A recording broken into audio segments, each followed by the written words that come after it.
எனதருமை நாட்டுமக்களே, ஒரு கண நேரம் நீங்கள் ஒரு காட்சியை கற்பனை செய்து பாருங்கள். கோல்கத்தாவில் ஜனவரி மாத நேரம். 2ஆம் உலகப் போர் உச்சத்தில் இருக்கிறது. இங்கே பாரத நாட்டில் ஆங்கிலேயர்களுக்கு எதிராக சீற்றமும் உச்சத்தில் இருக்கிறது. இதன் காரணமாக நகரத்தின் அனைத்து இடங்களிலும் போலீசாரின் கண்காணிப்பு மும்முரமாக இருக்கிறது. கோல்கத்தா நகரின் நடுவே ஒரு வீட்டின் அருகே போலீசாரின் கண்காணிப்பு அதிகமாக இருக்கிறது. இதற்கிடையே நீளமான பிரவுன் கோட்டும் முழுநீள கால் சட்டையும் கருப்பு தொப்பியும் அணிந்த ஒரு நபர் இரவின் இருளில் ஒரு பங்களாவிலிருந்து காரில் வெளியேறுகிறார். பலமான பாதுகாப்பு நிறைந்த பல காவல் தடுப்புகளை கடந்த அந்த கார் ஒரு ரயில் நிலையமான கோமாவை அடைகிறது. இந்த நிலையம் இப்போது ஜார்க்கண்டில் இருக்கிறது. இங்கிருந்து ரயிலில் ஏறி அவர் பயணிக்கிறார். இதன் பிறகு ஆப்கானிஸ்தானை கடந்து அவர் ஐரோப்பாவை சென்றடைகிறார். இவை அனைத்தும் ஆங்கிலேயர்களின் தீவிரமான கண்காணிப்பை தாண்டி அரங்கேறுகிறது.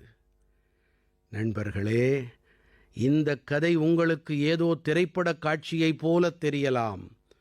இத்தனை தைரியத்தோடு செயல்பட்ட அந்த மனிதர் எப்படிப்பட்டவர் என்று நீங்கள் எண்ணமிடலாம். உள்ளபடியே இந்த மனிதர் வேறு யாருமல்ல, நமது தேசத்தின் மாபெரும் ஆளுமையான நேதாஜி சுபாஷ் சந்திர போஸ் அவர்களேதான். ஜனவரி மாதம் 23ஆம் தேதியை, அதாவது அவருடைய பிறந்த நாளை இப்போது நாம் பராக்கிரம் திவஸ் என்ற வகையில் கொண்டாடுகிறோம். அவருடைய வீரத்தோடு தொடர்புடைய இந்தச் சம்பவத்திலும் பராக்கிரமத்தின் காட்சி நமக்கு பளிச்சிடுகிறது.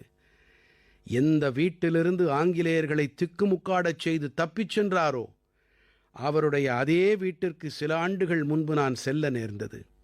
அவர் அப்போது பயன்படுத்திய அந்த கார் இப்போதும் இருக்கிறது. அந்த அனுபவம் எனக்கு மிகவும் விசேஷமானது.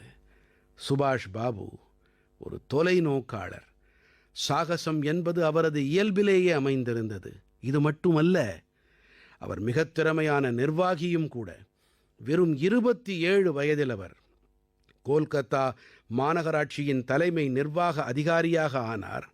அதன் பிறகு நகரத்தந்தை பொறுப்பையும் நிர்வகித்தார். ஒரு நிர்வாகி என்ற முறையிலேயும் கூட அவர் பல பெரும் பணிகளை ஆற்றினார். குழந்தைகளுக்கு பள்ளிகள், ஏழை குழந்தைகளுக்கு பால் விநியோகம் மற்றும் தூய்மையோடு தொடர்புடைய அவருடைய முயற்சிகள் இன்றும் கூட நினைவில் கொள்ளப்படுகின்றன. நேதாஜி சுபாஷ் அவர்களுக்கு வானொலியோடு நெருங்கிய உறவு இருந்து வந்தது. அவர் ஆசாத் ஹிந்த் ரேடியோவை நிறுவினார். இதை கேட்க மக்கள் மிகுந்த ஆவலோடு காத்திருந்தார்கள். அவருடைய அறைகூவல்களால் அந்நிய ஆட்சிக்கு எதிரான போராட்டத்திற்கு ஒரு புதிய சக்தி பிறந்தது. ஆசாத் ஹிந்த் ரேடியோவில் ஆங்கிலம், ஹிந்தி, தமிழ், வங்காளி, மராட்டி, பஞ்சாபி, பஷ்தோ, உருது ஆகிய மொழிகளில் செய்தி அறிக்கைகள் ஒலிபரப்பு செய்யப்பட்டன. நேதாஜி சுபாஷ் சந்திர போஸ் அவர்களுக்கு நான் தலை வணங்குகிறேன்.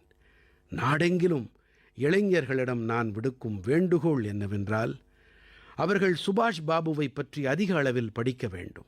அவருடைய வாழ்க்கையிலிருந்து தொடர்ந்து உத்வேகம் அடைந்து வர வேண்டும் என்பதுதான்.